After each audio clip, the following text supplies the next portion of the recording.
Hello friend, आप लोगों का स्वागत है अपने यूट्यूब चैनल सिलेक्शन वे पे। तो आई होप आप सभी अच्छे होंगे और अच्छे से अपनी पढ़ाई कर रहे होंगे। तो आज हम लेकर आए हैं काफ़ी इंपॉर्टेंट टॉपिक जो आपके आने वाले सभी कम्पिटिटिव एग्जाम के लिए मोस्ट इंपॉर्टेंट है। तो सारे क्वेश्चन सिलेक्टेड और अच्छे लेवल के हैं। तो फ्रेंड वीडियो पूरा देखिएगा बिना स्किप किए हुए। तो चलते हैं, स्टार्ट करते हैं। मानव नेत्र संबंधित प्रश्न सभी प्रतियोगी परीक्षाओं के लिए। तो आप अगर किसी भी एग्ज़ाम की तैयारी करते हैं तो ये वीडियो आपके लिए काफ़ी हेल्पफुल रहेगा। इसमें से 1 से 2 नंबर क्वेश्चन आपको एग्ज़ाम में मिल सकते हैं। तो चलिए फ्रेंड स्टार्ट करते हैं वीडियो। फर्स्ट क्वेश्चन है, आँखों का अध्ययन क्या कहलाता है? तो क्या कहलाता है? Option D ophthalmology. ऑप्थेल्मोलॉजी में आँखों का अध्ययन किया जाता है। और हेमेटोलॉजी में किसका अध्ययन होता है? रक्त का अध्ययन करते हैं। पोमोलॉजी में किसका अध्ययन होता है? फलों का अध्ययन होता है। और फोटोलॉजी में किसका अध्ययन होता है? प्रकाश का अध्ययन होता है। तो इम्पोर्टेंट क्वेश्चन रहेगा आपके एग्जाम के लिए, कई बार एग्जाम में पूछा गया है। नेक्स्ट क्वेश्चन कर लेते हैं। मानव शरीर का कौन सा ऊतक जिसमें रक्त वाहिकाएँ नहीं होती हैं? तो करेक्ट आंसर हो जाए ऑप्शन सी कार्निया। कार्निया भाग जो है मानव शरीर का, इसमें रक्त वाहिकाएँ नहीं होती हैं। ये जो रक्त का ये वातावरण के संपर्क से O2 का ग्रहण कर लेता है। ये जो कार्निया होता है ये वातावरण के संपर्क से O2 ग्रहण करता है। इंपॉर्टेंट क्वेश्चन रहेगा आपके एग्जाम के लिए। नेक्स्ट क्वेश्चन कर लेते हैं। आँखों की कौन सी बीमारी के कारण आंसू सूख जाते हैं? तो करेक्ट आंसर हो जाएगा ऑप्शन ए जीरोपथेलिया। जीरोपथेलिया जो है आँखों की बीमारी के कारण आंसू सूख जाते हैं। नेक्स्ट क्वेश्चन कर लेते हैं। मनुष्य की आँखों का आकार कौन प्रदान करता है? तो करेक्ट आंसर हो जाएगा ऑप्शन सी विट्रस ह्यूमर। इसको इंग्लिश में भी यही कहते हैं। नेक्स्ट क्वेश्चन कर लेते हैं। कार्निया और आइरिस के बीच में पाया जाने वाला तरल पदार्थ कौन सा होता है? तो करेक्ट आंसर हो जाए एक्वस ह्यूमर। एक्वस ह्यूमर जो होता है कार्निया और आइरिस के बीच में पाया जाने वाला तरल पदार्थ होता है। इंपॉर्टेंट क्वेश्चन रहेगा आपके एग्जाम के लिए, कई बार एग्जाम में पूछा गया है। नेक्स्ट क्वेश्चन कर लेते हैं। एक्वस ह्यूमर का मुख्य कार्य क्या होता है? तो करेक्ट आंसर हो जाएगा आंसू बनाना। आंसू बनाना जो एक्वस ह्यूमर का मुख्य कार्य होता है। नेक्स्ट क्वेश्चन कर लेते हैं। मनुष्य की आँखों का कौन सा सेल काली और सफ़ेद रंग की रोशनी दिखाता है? तो करेक्ट आंसर हो जाए ऑप्शन सी रोड सेल जो होता है। तो मनुष्य की आँखों को सेल काली और सफ़ेद रोशनी दिखाता है। नेक्स्ट क्वेश्चन कर लेते हैं। ये भी फ्रेंड एग्जाम में पूछा गया है। एक मनुष्य के लिए स्पष्ट दृष्टि की न्यूनतम दूरी कितनी होती है? करेक्ट आंसर हो गया 25 सेंटीमीटर। ऑप्शन ए जो मनुष्य की स्पष्ट दृष्टि की न्यूनतम दूरी होती है तो 25 सेंटीमीटर होती है। नेक्स्ट क्वेश्चन कर लेते हैं। पुपिल का आकार रोशनी के हिसाब से कौन निर्धारित करता है? तो करेक्ट आंसर हो जाएगा ऑप्शन सी आइरिस। इसको क्या कहते हैं? परितालिका हिंदी में कहते हैं। तो जो आइरिस होती है पुतली का आकार रोशनी के हिसाब से निर्धारित करती है। नेक्स्ट क्वेश्चन कर लेते हैं। धूप या ज़्यादा रोशनी में पुतली के आकार पर क्या फ़र्क पड़ता है? तो करेक्ट आंसर हो जाए ऑप्शन ए छोटा हो जाता है। जब धूप या रोशनी पड़ती है तो पुतली का आकार छोटा हो जाता है। ये भी इम्पोर्टेंट है क्वेश्चन फ्रेंड। नेक्स्ट क्वेश्चन कर लेते हैं। अंधेरे या कम रोशनी में पुतली के आकार पर क्या फ़र्क पड़ता है? तो करेक्ट आंसर हो जाएगा ये बड़ा हो जाता है। जो अंधेरे या कम रोशनी में पुतली का आकार बड़ा हो जाता है। नेक्स्ट क्वेश्चन कर लेते हैं।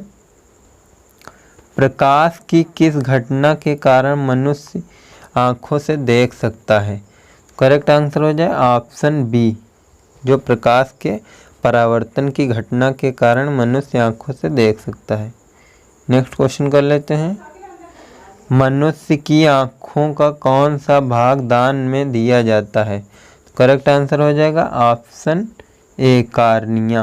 कार्निया भाग जो है मनुष्य की आँखों का भाग दान किया जाता है। नेक्स्ट क्वेश्चन कर ले रहे हैं। मनुष्य की आँखों पर कौन सा प्रतिबिंब बनता है?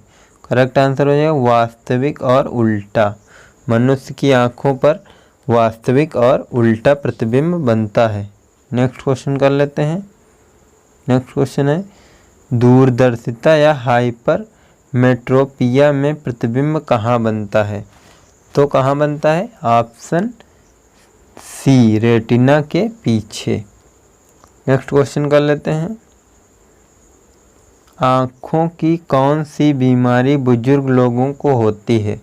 करेक्ट आंसर हो जाएगा ऑप्शन ए जरा दृष्टि दोष या प्रेसबायोपिया, इंग्लिश में इसको कहते हैं। एग्जाम में पूछा गया है फ्रेंड ये क्वेश्चन। तो नेक्स्ट क्वेश्चन इसी तरह चलते हैं। बुजुर्गों में होने वाली बीमारी जरा दृष्टि दोष को ठीक करने के लिए किस प्रकार के लेंस का प्रयोग किया जाता है? करेक्ट आंसर हो जाएगा द्विफोकल लेंस। द्विफोकल लेंस बुजुर्गों में होने वाली बीमारी जरा दृष्टि दोष को ठीक करने में इस लेंस का प्रयोग किया जाता है। नेक्स्ट क्वेश्चन कर लेते हैं। ट्रेकोमा बीमारी शरीर के किस अंग को प्रभावित करती है? तो करेक्ट आंसर हो जाएगा ऑप्शन ए आँख को। ट्रेकोमा बीमारी जो है शरीर के आँख को प्रभावित करती है। नेक्स्ट क्वेश्चन कर लेते हैं। मनुष्य की आँख कितने मेगापिक्सल की होती है? तो करेक्ट आंसर हो जाएगा ऑप्शन बी 576 मेगापिक्सल की। तो आई होप वीडियो पसंद आ रही होगी तो वीडियो को लाइक कर दें, कम से कम वीडियो को ज़्यादा से ज़्यादा अपने फ्रेंड में शेयर कर दें। तो नेक्स्ट क्वेश्चन कर लेते हैं। आँखों की बीमारी का पता लगाने के लिए कौन सा टेस्ट करते हैं? तो करेक्ट आंसर हो जाए नेत्र पटल दर्शन। नेत्र पटल दर्शन जो है आँखों की बीमारी का पता लगाने के लिए टेस्ट किया जाता है। तो नेक्स्ट क्वेश्चन कर लेते हैं। रतौंधी को दूसरे किस नाम से जानते हैं?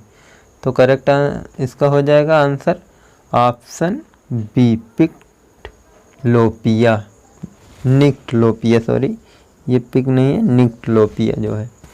और इसको रतौंधी को इंग्लिश में क्या कहते हैं? नाइट ब्लाइंडनेस भी कहते हैं, नाइट ब्लाइंडनेस। और ये किसकी कमी से होता है? विटामिन ए की कमी से होता है। विटामिन ए की कमी से रतौंधी रोग होता है। नेक्स्ट क्वेश्चन कर लेते हैं। मानव नेत्र किस पेशी पर टिका रहता है? करेक्ट आंसर हो जाएगा ऑप्शन सी सिलेरी पेशी। सिलेरी पेशी पर मानव नेत्र टिका रहता है। नेक्स्ट क्वेश्चन कर लेते हैं। ये भी क्वेश्चन एग्जाम में पूछा गया है। मानव नेत्र में आंसू किस ग्रंथि द्वारा निकलते हैं? तो करेक्ट आंसर हो जाए लैक्रीमल ग्रंथि। लैक्रीमल ग्रंथि से मानव नेत्र में आंसू निकलते हैं। नेक्स्ट क्वेश्चन कर लेते हैं। मनुष्य के नेत्र में कौन सा अम्ल पाया जाता है? तो करेक्ट आंसर हो जाएगा ऑप्शन डी सियालिक अम्ल। सियालिक अम्ल जो है मनुष्य के नेत्र में पाया जाता है। नेक्स्ट क्वेश्चन कर लेते हैं।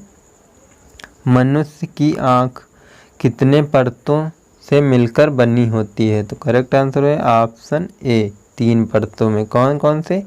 स्लेरिया, क्लोराइड और रेटिना। तो नेक्स्ट क्वेश्चन कर लेते हैं। मनुष्य की दोनों आँखों का भार कितना होता है? करेक्ट आंसर हो जाएगा ऑप्शन सी 8 ग्राम। तो एक का कितना हो गया? 4 ग्राम। एक आँख का 4 ग्राम हो गया। इम्पोर्टेंट क्वेश्चन है, ये भी पूछा गया एग्जाम में। नेक्स्ट क्वेश्चन कर लेते हैं।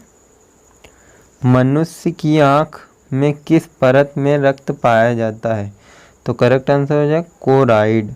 कोराइड में मनुष्य की आँख की एक परत है जिसमें रक्त पाया जाता है। नेक्स्ट क्वेश्चन कर लेते हैं। जानवरों की आँखें रात में क्यों चमकती हैं? करेक्ट आंसर हो जाएगा टैपी कम स्तर के कारण। जो टैपी कम स्तर के कारण मनुष्य की जानवरों की आँखें रात में चमकती हैं। नेक्स्ट क्वेश्चन कर लेते हैं। मनुष्य की आँख का उभरा भाग क्या कहलाता है? करेक्ट आंसर हो जाएगा ऑप्शन सी कार्निया। कार्निया भाग जो है मनुष्य की आँख में उभरा हुआ भाग कहलाता है। तो नेक्स्ट क्वेश्चन कर लेते हैं। आँखों का अलग अलग रंग किसके रंग पर निर्भर करता है? तो करेक्ट आंसर हो जाएगा आइरिस। जो आँखों का अलग अलग रंग होता है वो आइरिस पर निर्भर करता है। नेक्स्ट क्वेश्चन कर लेते हैं। मनुष्य की आँखों में कौन सा लेंस पाया जाता है? तो करेक्ट आंसर है उत्तल लेंस। इसको इंग्लिश में क्या कहते हैं? Convex lens. कॉन्वेक्स लेंस इसको इंग्लिश में कहते हैं। नेक्स्ट क्वेश्चन कर लेते हैं। मनुष्य के शरीर का दूसरा बड़ा जटिल अंग कौन सा है? तो करेक्ट आंसर ऑप्शन सी। तो दूसरा आँख है और पहला कौन सा है? पहला है मस्तिष्क। मस्तिष्क जो है वो पहला है जटिल अंग मानव शरीर का। नेक्स्ट क्वेश्चन कर लेते हैं। दिमाग के कितने प्रतिशत ऊर्जा का उपयोग आँखों द्वारा किया जाता है? तो करेक्ट आंसर हो जाएगा ऑप्शन ए 65% द्वारा। आँख के 65% ऊर्जा का उपयोग आँखों द्वारा किया जाता है। नेक्स्ट क्वेश्चन कर लेते हैं। आँखों में आने वाले बैक्टीरिया को नष्ट करता है, कौन नष्ट करता है? लाइजोजाइम। ऑप्शन सी लाइजोजाइम जो है आँखों में आने वाले बैक्टीरिया को नष्ट करता है। नेक्स्ट क्वेश्चन कर लेते हैं। नेत्र में धूल जाने से नेत्र का कौन सा भाग सूज जाता है? तो ऑप्शन ए श्लेष्मता। श्लेष्मता जो है भाग ये आँखों का ये सूज जाता है जब धूल जाती है इसमें। तो नेक्स्ट क्वेश्चन कर लेते हैं। वर्णांधता से पीड़ित व्यक्ति को किन दो रंगों में अंतर पता नहीं चलता है? करेक्ट आंसर हो जाएगा ऑप्शन डी लाल और हरा। इन दोनों रंगों में अगर किसी व्यक्ति को वर्णांधता रोग है तो लाल और हरे रंग में अंतर नहीं पता चलता है। नेक्स्ट क्वेश्चन कर लेते हैं। मधुमक्खी के कितनी आँखें होती हैं? करेक्ट आंसर हो जाएगा ऑप्शन बी 5। नेक्स्ट क्वेश्चन कर लेते हैं। मानव नेत्र का व्यास कितना होता है? करेक्ट आंसर हो जाएगा ऑप्शन सी 2.3 सेंटीमीटर जो मानव नेत्र का व्यास होता है। नेक्स्ट क्वेश्चन कर लेते हैं। निकट दृष्टि दोष के लिए किस लेंस का उपयोग किया जाता है? करेक्ट आंसर हो जाएगा अवतल लेंस। ऑप्शन डी अवतल लेंस का उपयोग निकट दृष्टि दोष के लिए किया जाता है और इसको इंग्लिश में क्या कहते हैं? Concave lens. कॉनकेव लेंस इसको इंग्लिश में कहते हैं। नेक्स्ट क्वेश्चन कर लेते हैं। जरा दृष्टि दोष के लिए किस लेंस की आवश्यकता पड़ती है? तो करेक्ट आंसर हो जाएगा ऑप्शन सी उभयतल लेंस। नेक्स्ट क्वेश्चन कर लेते हैं इसी तरह। मानव नेत्र में वस्तु का प्रतिबिंब कहाँ बनता है? तो करेक्ट आंसर हो जाएगा रेटिना पर। ऑप्शन ए रेटिना पर मानव नेत्र में वस्तु का प्रतिबिंब बनता है। नेक्स्ट क्वेश्चन कर लेते हैं। पुतली के साइज को नियंत्रित करता है तो कौन नियंत्रित करता है? Option B परितारिका। परितारिका जो है पुतली के साइज को नियंत्रित करता है। नेक्स्ट क्वेश्चन कर लेते हैं। नेत्र में प्रवेश होने वाली प्रकाश की मात्रा को नियंत्रित करता है। करेक्ट आंसर है ऑप्शन ए पुतली। पुतली जो है नेत्र में प्रवेश होने वाली प्रकाश की मात्रा को नियंत्रित करता है। नेक्स्ट क्वेश्चन कर लेते हैं। मनुष्य की आँख में अधिकतम कितनी डिग्री आँख मतलब कितनी डिग्री देख सकती है? तो करेक्ट आंसर हो जाए ऑप्शन ए 150 डिग्री। जो मनुष्य की आँख है अधिकतम 150 डिग्री देख सकती है। नेक्स्ट क्वेश्चन कर लेते हैं। लास्ट क्वेश्चन है। बिच्छू के पास कितनी आँखें होती हैं? तो करेक्ट आंसर होगा ऑप्शन सी 12। तो आई होप वीडियो पसंद आई होगी तो वीडियो को लाइक कर दें और ज़्यादा से ज़्यादा अपने फ्रेंड में शेयर कर दें और चैनल पे अगर नए हैं तो चैनल को सब्सक्राइब कर दें, पास में बेल आइकन दबा दें ताकि इसी तरह की वीडियो का नोटिफिकेशन मिलता रहे। तो चलिए फ्रेंड मिलते हैं नेक्स्ट वीडियो में, तब तक के लिए जय हिंद।